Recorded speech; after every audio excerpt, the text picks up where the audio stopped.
Guys, good morning all of you. आशा उम्मीद कर रहा हूँ कि आप अच्छे होंगे। प्यारे बच्चों, क्लास 9th बायोलॉजी का जो फर्स्ट चैप्टर है the fundamental unit of life the cell, और उस चैप्टर में हम लोग 2 वीडियो में हम लोग कुछ टॉपिक को कवर कर चुके हैं। मात्र एक टॉपिक्स जो बच गया है जिसका नाम है cell division.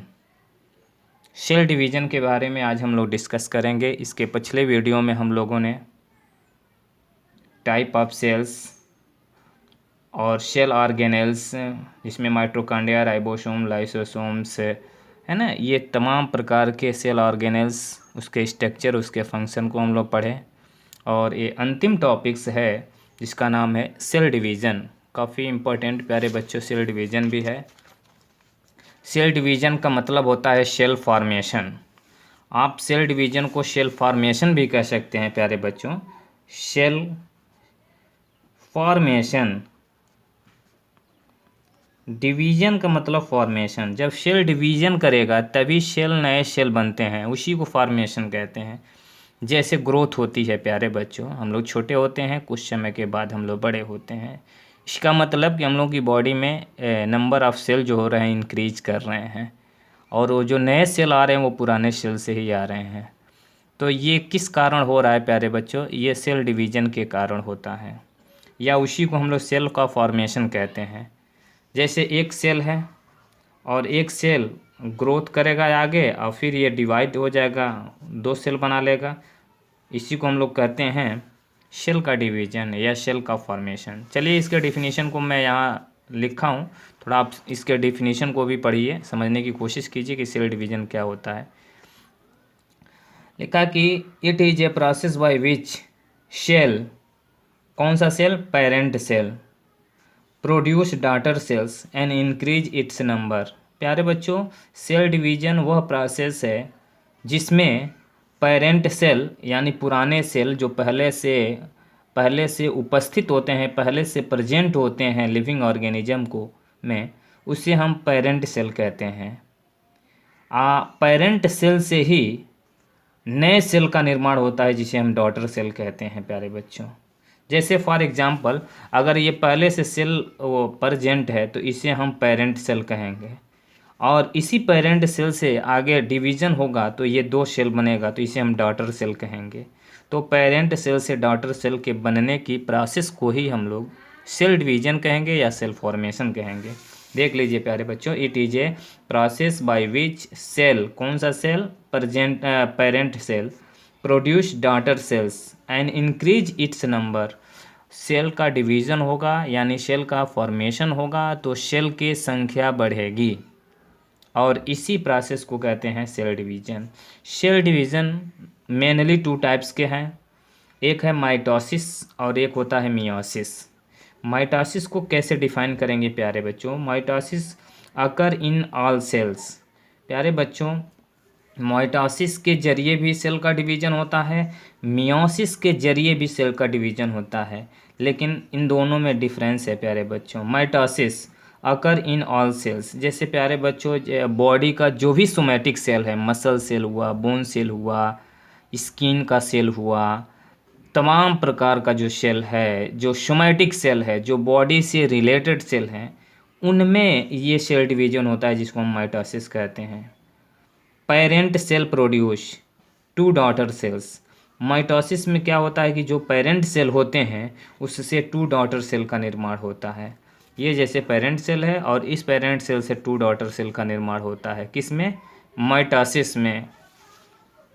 Chromosomes number remain same, chromosomes number remain same. देखिए प्यारे बच्चों, ये पेरेंट सेल है, अब पेरेंट सेल में 46 क्रोमोजोम्स है यानी 23 पेयर्स। तो इस पेरेंट सेल से देखिए 2 डॉटर सेल बना, लेकिन जो क्रोमोजोम की नंबर पेरेंट सेल में है वही नंबर डॉटर सेल में भी है। इसलिए इस प्रकार के डिवीज़न को हम लोग माइटोसिस डिवीज़न कहते हैं, और ये लगभग सभी सेल में इस प्रकार का डिवीज़न होता है, माइटोसिस डिवीजन्स। लेकिन यहीं पर थोड़ा सा मियोसिस डिवीज़न को देखिए। मियोसिस डिवीज़न अकर इन जर्म सेल्स या सेक्स सेल। प्यारे बच्चों, इस प्रकार का जब मियासिस टाइप का जब सेल डिवीज़न होता है तो उससे जर्म सेल का निर्माण होता है या सेक्स सेल का निर्माण होता है, या फिर कह सकते हैं ये जो मियासिस जो प्रोसेस होता है ये किस में उपस्थित होता है, ये सेक्स सेल में या जर्म सेल के डिवीज़न होता है, उसका नया फॉर्मेशन होता है, नए नए सेक्स सेल बनते हैं और नए नए जर्म सेल बनते हैं। इसमें क्या होता है कि पेरेंट जो सेल होते हैं ये क्या प्रोड्यूस करते हैं, 4 डॉटर सेल प्रोड्यूस करते हैं, जैसा कि नीचे में भी था, यहाँ देखिए आप लोगों को यहाँ डायग्राम के माध्यम से दिखाया हूँ। मियोसिस में जो पेरेंट सेल होते हैं, देखिए यहाँ ये पेरेंट सेल है, अब पेरेंट सेल से देखिए यहाँ पर 4 डॉटर सेल बना है, तो इसमें ज़रूर लिखेंगे कि parent cell produce 4 daughter cells. और इस प्रकार का जो मियासिस जो होता है वह जर्म सेल में या सेक्स सेल में आकर होता है, उपस्थित होता है, या इस प्रकार के सेल में डिवीजन होता है, या मियासिस सेल का डिवीजन होता है तो नया सेक्स सेल या जर्म सेल का निर्माण होता है। एक पेरेंट सेल से 4 डॉटर सेल बनते हैं। Chromosome number become half, chromosome की जो संख्या होती है सेल में सीधे हाफ हो जाती है, आधा हो जाती है। देखिए यहाँ पर 46 है, पेरेंट सेल है, आप यहाँ लिख सकते हैं पेरेंट सेल। तो पेरेंट सेल में 46 क्रोमोजोम है, तो पेरेंट सेल से पहले 2 डॉटर सेल बनेगा, फिर ये 2 डॉटर सेल से फाइनल होकर ये 4 डॉटर सेल बनेगा। तो देखिए 40 पेरेंट सेल से 2 डॉटर सेल, फिर ये 2 डॉटर डिवीजन करके 4 डॉटर सेल बना दिया। तो इस तरीके से हम लिखेंगे कि मियासिस में एक पेरेंट सेल से 4 डॉटर सेल का निर्माण होता है और इसमें क्रोमोजोम की संख्या आधी हो जाती है। प्यारे बच्चे, उम्मीद कर रहा हूँ कि आपको समझ में आया होगा। ये यहाँ चैप्टर फिनिश होता है प्यारे बच्चों, और अब हम लोगों के इस चैप्टर में कुछ इन टेक्स्ट क्वेश्चन दिया है जिसको हम लोग रिवाइज़ कर लें, थोड़ा सा इसको समझ लें। देखिए प्यारे बच्चों, class 9th biology first chapter finish करने के बाद हम लोग को कुछ इन टेक्स्ट क्वेश्चन को रिवाइज कर लिया जाए कि क्या उसका आंसर होगा। फर्स्ट क्वेश्चन है who discovered cell and how, cell को किसने डिस्कवर किया और कैसे किया। तो Robert Hooke discover cell, Robert Hooke ने ही सेल को डिस्कवर किया था in 1665। He used self designed microscope, वो एक स्वतः वे सेल्फ माइक्रोस्कोप को डिजाइन किए थे, बनाए थे, to observe cell in a cork slice, और जो कार्क स्लाइस होता है उसी में उन्होंने सेल को देखा था। कार्क स्लाइस है ना, इसी की सहायता से उन्होंने सेल को देखा था। कार्क क्या होता है प्यारे बच्चों, कार्क स्लाइस होता है जो बार्क होता है ना, पेड़ पौधों का जो बार्क होता है उसमें उन्होंने सेल को देखा था। अगला क्वेश्चन क्या है अरे बच्चों, why is the cell called structural and functional unit of life. काफ़ी इंपॉर्टेंट है बच्चे, यहाँ पर क्वेश्चन है कि सेल को स्ट्रक्चरल एंड फंक्शनल यूनिट कहा जाता है लाइफ की, क्यों कहा जाता है। तो cell are called structural and functional unit of life because all the living organism are made up of cells. सभी ऑर्गेनिज्म सेल के बने होते हैं, इसलिए इसको स्ट्रक्चरल यूनिट ऑफ लाइफ कहा जाता है। And also all the functions taking place inside the body of organism are performed by cell। अब किसी ऑर्गेनिज्म के बॉडी में जितने भी फंक्शन होते हैं, फंक्शन का मतलब nutrition, digestion, assimilation, absorption, respiration, excretion, जितनी भी लाइफ की जो इम्पोर्टेंट प्रोसेस होती हैं वो सभी सेल में होती है, इसलिए सेल को फंक्शनल यूनिट ऑफ लाइफ कहते हैं। स्ट्रक्चरल इसलिए कहते हैं क्योंकि इसी के वजह से हम लोग की बॉडी है दिख रही है। स्ट्रक्चरल यूनिट सेल की वजह से हम लोग का स्ट्रक्चर है, ढांचा है, और सेल में ही सारी फंक्शन होती है, इसलिए सेल को हम लोग स्ट्रक्चरल एंड फंक्शनल यूनिट कहते हैं लाइफ की। अगला जो क्वेश्चन है कि how do substances like carbon dioxide and water move in and out of the cell, discuss करना है। यानी ये डिस्कस करना है कि कार्बन डाइऑक्साइड और वाटर सेल के अंदर कैसे प्रवेश करते हैं, इंटर करते हैं, फिर अंदर से बाहर कैसे निकलते हैं। The substance like carbon dioxide and H2O move in and out the cell by diffusion. मैं पढ़ा चुका हूँ प्यारे बच्चों, है ना, ये डिफ्यूजन के कारण कार्बन डाइऑक्साइड एंड वाटर जो होते हैं सेल के अंदर इंटर करते हैं, चाहे आउट बाहर निकलते हैं। From region of high concentration से to low concentration, high concentration से लो कंसनट्रेशन में अगर सेल के अंदर कार्बन डाइऑक्साइड की कंसनट्रेशन ज़्यादा है तो डिफ्यूज करके बाहर निकल आएगा। जैसे कि मैं बताया था प्यारे बच्चों, ये सेल है, सेल के अंदर अगर ज़्यादा कार्बन डाइऑक्साइड होगा तो ये डिफ्यूज करके बाहर निकल आएगा। और अगर बाहर ऑक्सीजन ज़्यादा है, बाहर ऑक्सीजन की कंसंट्रेशन ज़्यादा है तो डिफ्यूज करके ऑक्सीजन अंदर प्रवेश कर जाएगी सेल के अंदर, इसी को डिफ्यूजन कहते हैं। When concentration of carbon dioxide and water is higher in external environment than that the inside the cell, carbon dioxide and water move inside the cell. When the concentration outside cell becomes low and it is the high inside the cell, they move out. प्यारे बच्चों, इसको मैं पढ़ा चुका हूँ अपने lecture में, बहुत इजी है। देखिए फिर से इसको एक बार और समझ लीजिए कि when concentration of carbon dioxide and water is higher in external environment, अगर एक्सटर्नल इन्वायरमेंट यानी सेल के बाहर अगर इसकी कंसंट्रेशन ज़्यादा है then the inside the cell, cell के अंदर की तुलना में कार्बन डाइऑक्साइड और वाटर इन दोनों की कंसंट्रेशन बाहर ज़्यादा है, carbon dioxide and water move inside the cell, तो बाहर जब ज़्यादा होगा तो ये अंदर प्रवेश कर जाएगा। जैसे ये सेल है, अगर बाहर ज़्यादा कार्बन डाइऑक्साइड बाहर ज़्यादा वाटर है तो ये सेल के अंदर इंटर कर जाएगा डिफ्यूजन के कारण, क्योंकि डिफ्यूजन का मतलब हायर कंसंट्रेशन से लोअर कंसंट्रेशन मूव कर जाएगा। When the concentration outside cell become low, अगर यही हम ऐसे कहें कि अगर बाहर कहें कि कार्बन डाइऑक्साइड की और जल की वाटर की कंसंट्रेशन कम है, अंदर कार्बन डाइऑक्साइड ज़्यादा है, अंदर H2O की कंसंट्रेशन ज़्यादा है, तो ये बाहर निकल जाएगा डिफ्यूजन के कारण।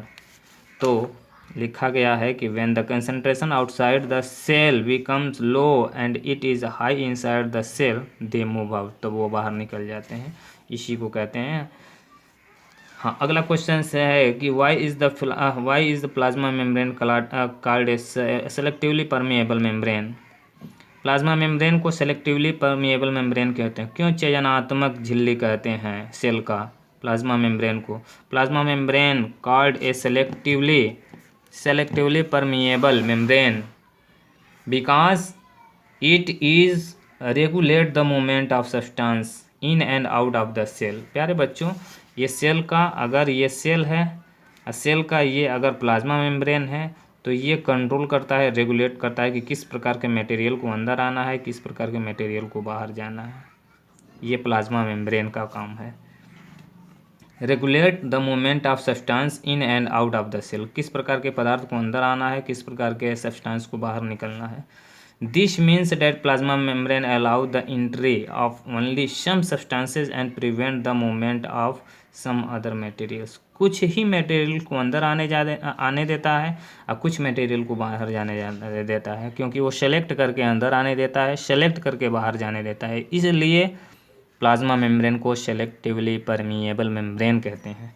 अगला क्वेश्चन है प्यारे बच्चों, fill in the gaps in the following table stating difference between the prokaryotic and eukaryotic cell। प्यारे बच्चों, साइज जनरली जो प्रोकैरियोटिक सेल होते हैं स्मॉल होते हैं, 1 से 10 माइक्रोन होते हैं, 1 माइक्रोन में 10⁻⁻6 मीटर होते हैं। जबकि यूकैरियोटिक की साइज़ की बात करें तो जनरली लार्ज होते हैं इनकी कंपेयर में, ये 5 माइक्रोमीटर से 100 माइक्रोमीटर लंबी होती हैं। तो दोनों की साइज़ में थोड़ा सा डिफरेंस है। इसमें न्यूक्लियर रीजन जो होता है प्रोकैरियोटिक सेल में इज पुअरली डिफाइंड, लगभग इसमें जो भी न्यूक्लियस होता है वो पुअरली डिफाइंड होता है, नहीं के बराबर होता है, क्लियर नहीं होता है, होता ही नहीं है, due to absence of a nuclear membrane, क्योंकि उसके न्यूक्लियस में न्यूक्लियर मेम्ब्रेन होता ही नहीं है। And it is known as nucleoids, है ना, और इसे हम न्यूक्लियाइड्स कहते हैं। तो अगर हम बात करें प्रोकैरियोटिक सेल में तो न्यूक्लियस क्लियर नहीं होता, स्पष्ट नहीं होता है, इसलिए इसे प्रोकैरियोटिक सेल कहा गया है। यूकैरिया, क्योंकि प्रोकैरियोट का मतलब होता है, प्रो का मतलब होता है प्रिमिटिव, कैरियोट का मतलब होता है न्यूक्लियस, जिसका न्यूक्लियस क्लियर नहीं होता है उसी को प्रोकैरियोटिक सेल। यूकैरियोटिक सेल में जो न्यूक्लियस होता है क्लियर होता है। देखिए यहाँ लिखा गया न्यूक्लियर रीजन वेल डिफाइंड, यानी क्लियर होता है and surrounded by cell nuclear membrane, और वह न्यूक्लियर मेम्ब्रेन से सराउंड होता है। जैसे अगर हम किसी यूकैरियोटिक सेल की बात करें तो यूकैरियोटिक सेल का जो ये न्यूक्लियस है तो इस पर न्यूक्लियर मेम्ब्रेन पाया जाता है, जैसे प्लांट सेल, एनिमल सेल, इसलिए इसका न्यूक्लियस जो होता है क्लियर दिखाई देता है। तो इससे हम कहेंगे यूकैरियोटिक। यू का मतलब होता है ट्रू, और कैरियन का मतलब होता है न्यूक्लियस, जिसमें ट्रू न्यूक्लियस हो, जिसमें न्यूक्लियस क्लियर दिखता हो। क्रोमोजोम सिंगल, तो प्रोकैरियोटिक सेल में जो क्रोमोजोम होते हैं सिंगल होते हैं, जबकि यूकैरियोटिक सेल में मोर देन 1 क्रोमोजोम्स, इसमें एक से ज़्यादा क्रोमोजोम होते हैं। इसमें membrane bounded cell organelles absent, इसमें जो भी मेम्ब्रेन बाउंड सेल ऑर्गेनेल्स होते हैं एब्सेंट होते हैं। इसमें मेम्ब्रेन बाउंड से यानी मेम्ब्रेन से घिरा हुआ कोई सेल ऑर्गेनेल्स इसमें नहीं उपस्थित होते हैं, जबकि यूकैरियोटिक में membrane bound cell organelles are present होते हैं।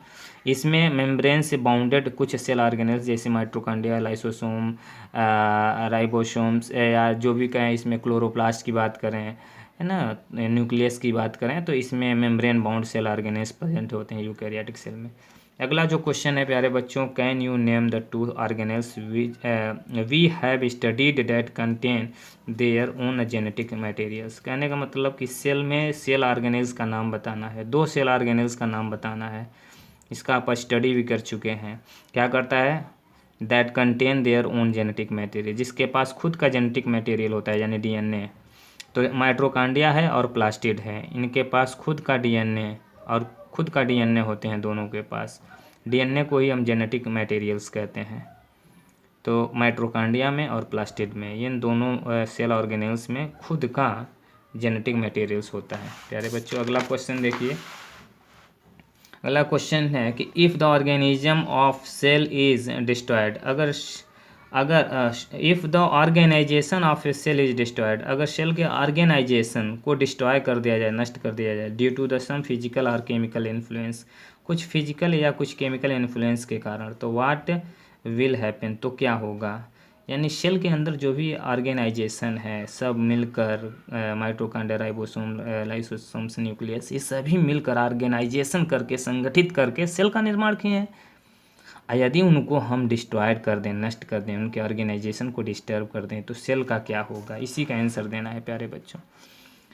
If the organism of the cell is destroyed due to the some physical और chemical influences, then cell will not be able to perform the basic function like respiration, nutrition, excretion, etc. They may stop all the life activities and may result in its death. अगर किसी cell के organization को हम physically या chemically नष्ट कर दें, तो सेल विल नॉट एबल, तो सेल उस लायक नहीं रह जाएगा टू परफॉर्म, कोई भी कार्य नहीं करेगा। कैसे, रेस्पायरेशन नहीं होगा, उसके अंदर न्यूट्रिशन नहीं होगा, एक्सक्रीजन नहीं होगा, तो उसकी सारी एक्टिविटीज़, लाइफ की एक्टिविटीज़ स्टॉप हो जाएगी और सेल डेड कर जाएगा, सेल डेड कर जाएगा। अतः सेल के अंदर जितने भी सेल ऑर्गेनेल्स हैं सभी आपस में ऑर्गेनाइज करके और अपना अपना फंक्शन करते हैं, अपना अपना परफॉर्मेंस करते हैं, और सेल जीवित रहता है। और सेल के अंदर अगर आप इसको डिस्टर्ब करेंगे तो सेल डेड कर जाएगा। अगला क्वेश्चन से प्यारे बच्चों, why the lysosomes known as suicide bag. Lysosome को सुसाइड बैग क्यों कहा जाता है, आत्महत्या की थैली क्यों कहा जाता है।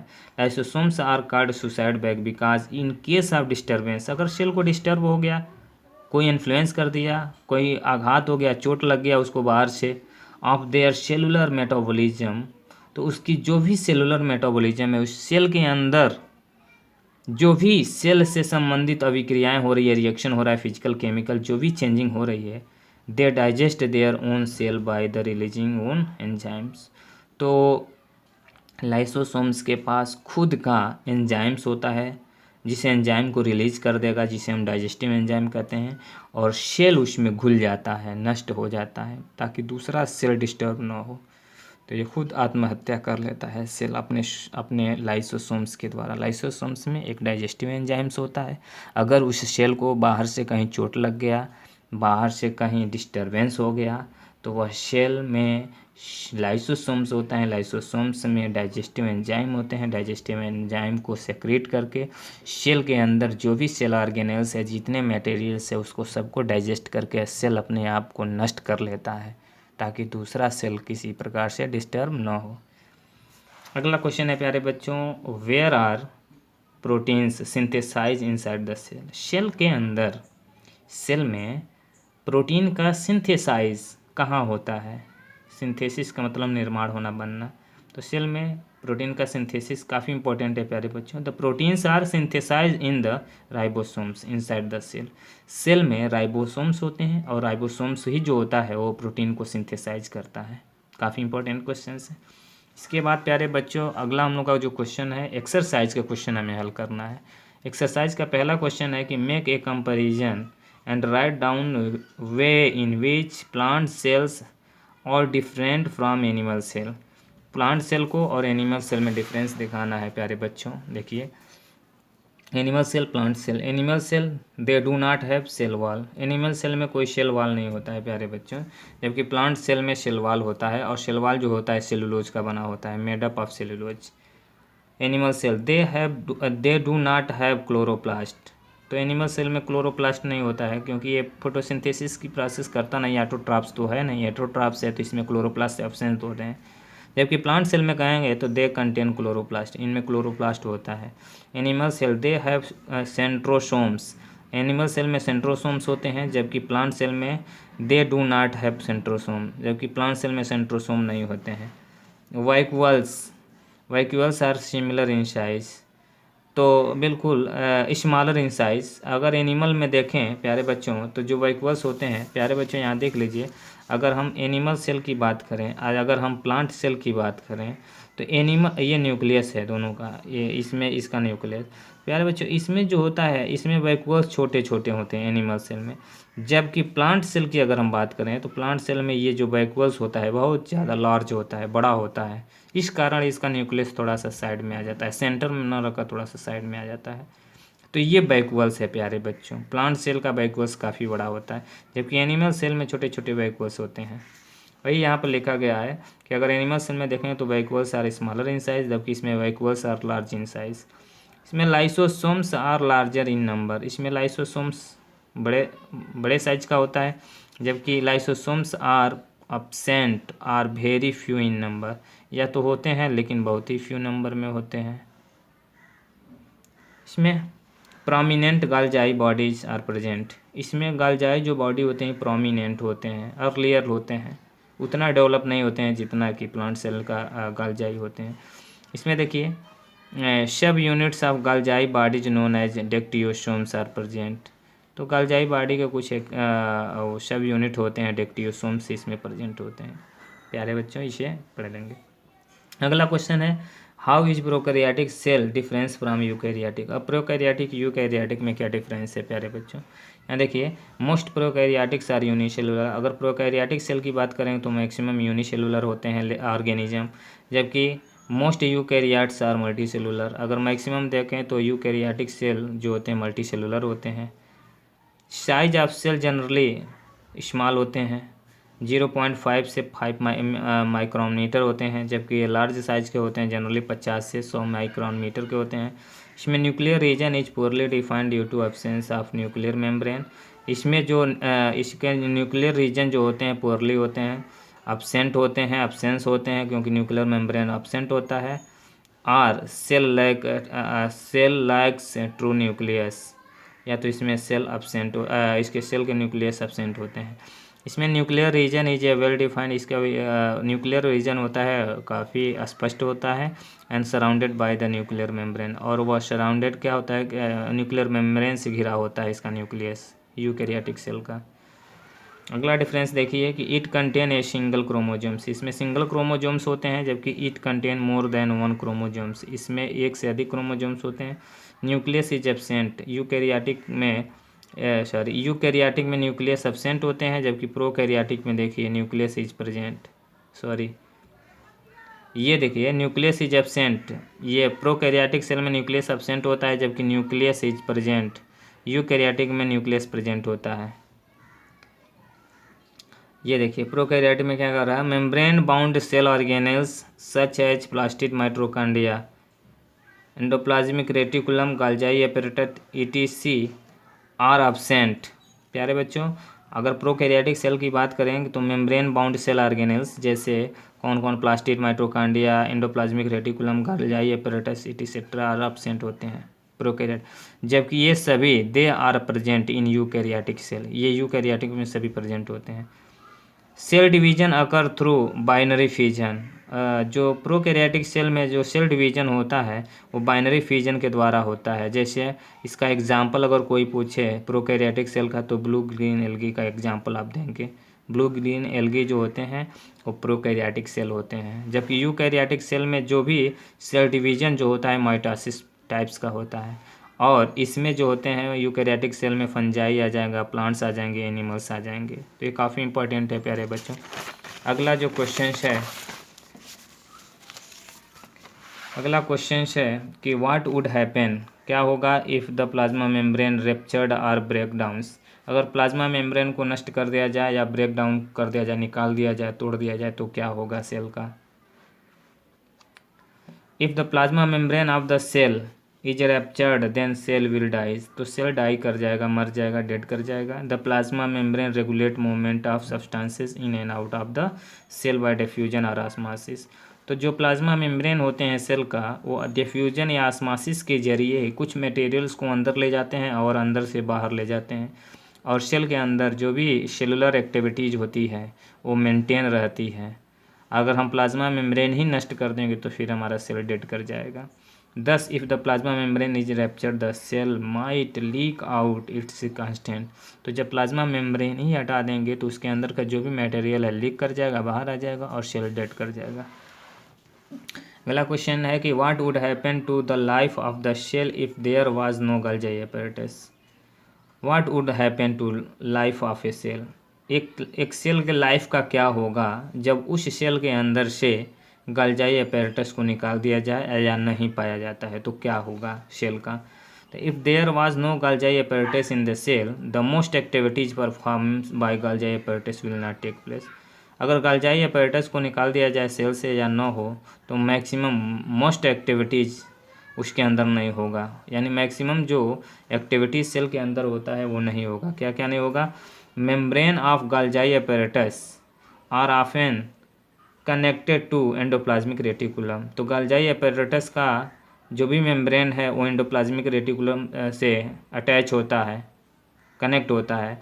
It collect similar molecules and combine them to make a complex molecules, ये कुछ सिमिलर मॉलिक्यूल्स को कंबाइन करता है और कुछ कॉम्प्लेक्स मॉलिक्यूल को बनाता है। दीज आर देन पैक्ड, उसके बाद उसे पैक करता है in the small vesicles and are either store in the cell, उसके बाद उसको है ना पैक करता है और फिर उसको स्टोर करता है। The cell are sent out as per requirement, उसके बाद ये जो सेल होता है रिक्वायरमेंट के अनुसार उसको सेंड करता है एक पार्ट से दूसरे पार्ट में, यानी एक सेल से दूसरे सेल में या एक पार्ट से दूसरे पार्ट में वो सेंड करता है। Thus if the Golgi apparatus are absent in the cell then above process of storage modification and packing of product will not be possible, अगर हम सेल को गोल्गी यानी सेल से अगर गोल्गी एपैरेटस को निकाल देंगे तो फिर सेल के अंदर स्टोरेज नहीं होगा, मॉडिफिकेशन नहीं होगा, क्योंकि कुछ मटेरियल को स्टोरेज करता है गोल्गी एपैरेटस, कुछ को मॉडिफिकेशन करता है और पैकिंग करता है और उसको सेंड करता रहता है रिक्वायरमेंट के अनुसार सेल में या दूसरे सेल में, तो विल नॉट पॉसिबल, अगर हम गोल्गी एपैरेटस ही निकालेंगे तो इस प्रकार की एक्टिविटीज़ स्टॉप हो जाएगी और सेल डेड कर सकता है। Formation of complex sugar from simple sugar will not be possible as this take place with the help of enzyme present in Golgi apparatus, तो गोल्गी एपैरेटस में कुछ एंजाइम्स होते हैं जो क्या हेल्प करते हैं, फॉर्मेशन ऑफ कॉम्प्लेक्स शुगर, कुछ कॉम्प्लेक्स शुगर का निर्माण करते हैं, किससे, फ्रॉम सिंपल शुगर से, तो सिंपल शुगर से कॉम्प्लेक्स शुगर बनाते हैं। विल नॉट बी पॉसिबल, ये पॉसिबल नहीं होगा कब, this take place with the help of enzyme, तो वह एंजाइम जो गोल्गी एपैरेटस में होते हैं वह एंजाइम सिंपल शुगर को कॉम्प्लेक्स शुगर में कन्वर्ट करता है। ये कितना महत्वपूर्ण है गोल्गी एपैरेटस का फंक्शन, तो गोल्गी एपैरेटस नहीं होगा तो ये भी फंक्शन रुक जाएगा। The Golgi apparatus is involved in the formation of lysosomes, तो गोल्गी एपैरेटस जो होता है लाइसोसोम को बनाने में भी मदद करता है। Thus if the Golgi body is absent in a cell synthesis of lysosomes are will not be possible in the cell, तो अगर गोल्गी एपैरेटस ही नहीं रहेगा तो फिर लाइसोसोम का निर्माण कैसे होगा, तो सेल को और मुसीबत बन जाएगी। अतः यह कह सकते हैं काफ़ी इम्पोर्टेंट होता है है ना, गाल्जाई एपरेटस एक सेल के लिए। तो अगर गाल्जाई एपरेटस को सेल से बाहर निकालेंगे तो ये जो भी हम लोग ये एबव जो एक्टिविटीज़ पढ़े हैं, फंक्शन पढ़े, ये सारी फंक्शन सेल की रुक जाएगी और सेल डेड कर जाएगा। अगला जो क्वेश्चन है प्यारे बच्चों, which organelle is known as power house of the cell, why. तो ये काफ़ी इंपॉर्टेंट है कि सेल के किस ऑर्गेनेल को हम लोग पावर हाउस ऑफ सेल कहते हैं, जैसे माइट्रोकांडिया को कहते हैं। एंड वाई क्यों कहते हैं? Mitochondria are known as power house of cell. Mitochondria create energy for the cell, and this process of creating energy for the cell is known as cellular respiration। प्यारे बच्चों, cell के अंदर mitochondria होता है और माइट्रोकांडिया जो होता है वो एनर्जी को क्रिएट करता है, उत्पन्न करता है, डाइजेस्टेड फूड को उसको ऑक्सीडाइज करके और एनर्जी क्रिएट करता है, और वह एनर्जी सेल यूज करता है डिफरेंट एक्टिविटीज़ करने के लिए। Most chemical reaction involve the cellular respiration. Maximum जो केमिकल रिएक्शन होता है सेल के अंदर, तो उसके लिए एनर्जी की आवश्यकता पड़ती है। सेलुलर रेस्पिरेशन अकर इन माइट्रोकांडिया। तो मैक्सिमम जो होते हैं सेलुलर जो रेस्पिरेशन होते हैं माइट्रोकांडिया में होते हैं। The energy required for various chemical activities के लिए जो एनर्जी की आवश्यकता होती है needed for life is released by mitochondria. तो जो भी लाइफ की वेरियस केमिकल एक्टिविटीज़ कराने के लिए हमें जो भी एनर्जी की आवश्यकता होती है, हमारी माइट्रोकांडिया उसको रिलीज करती है। किस फॉर्म में? In the form of ATP molecules. ATP के फॉर्म में एडिनोसिन ट्राइफॉस्फेट होता है, इसे क्वाइन ऑफ एनर्जी कहते हैं प्यारे बच्चों। For this reason mitochondria known as the power house of cell. इस अतः कह सकते हैं कि सेल का पावर हाउस माइट्रोकांडिया होता है, क्योंकि ये डाइजेस्टेड फूड को या सिंपलर फूड को, है ना, ऑक्सीडाइज करके ऑक्सीजन की प्रेजेंट में जो भी ग्लूकोज होता है उसको डाइजेस्ट करके एनर्जी प्रोड्यूस करता है। ये सारी फंक्शन सेल के अंदर सेल ऑर्गेनेल्स माइट्रोकांडिया के अंदर होता है, अतः इसलिए माइट्रोकांडिया को पावर हाउस ऑफ सेल कहते हैं। Where do the lipids and proteins constituting the cell membrane get synthesized? Where do lipids and protein constituting the cell membrane, कैसे बनाते हैं, यानी लिपिड और प्रोटीन मिलकर ये सेल मेम्ब्रेन को गेट सिंथेसाइज। तो lipid and proteins constituting the cell membrane, तो लिपिड और प्रोटीन मिलकर सेल मेम्ब्रेन बनाते हैं। They are synthesized in the endoplasmic reticulum. Endoplasmic reticulum में होता है फंक्शन। ये दो प्रकार के होते हैं, स्मूथ एंडोप्लाज्मिक रेटिकुलम। प्यारे बच्चों, SER को स्मूथ एंडोप्लाज्मिक रेटिकुलम कहते हैं। Smooth endoplasmic reticulum help in the manufacturing of lipid. तो स्मूथ एंडोप्लाज्मिक रेटिकुलम होता है लिपिड बनाता है। Rough endoplasmic reticulum has particle attach to its surface, जिसको हम राइबोसोम्स कहते हैं। तो जो भी रफ एंडोप्लाज्मिक रेटिकुलम होता है उस पर राइबोसोम्स होते हैं। These ribosomes are site for the protein synthesis. और इस तरीके से जो राइबोसोम्स होते हैं प्रोटीन सिंथेसिस के, है ना, साइट होते हैं, सेंटर होते हैं।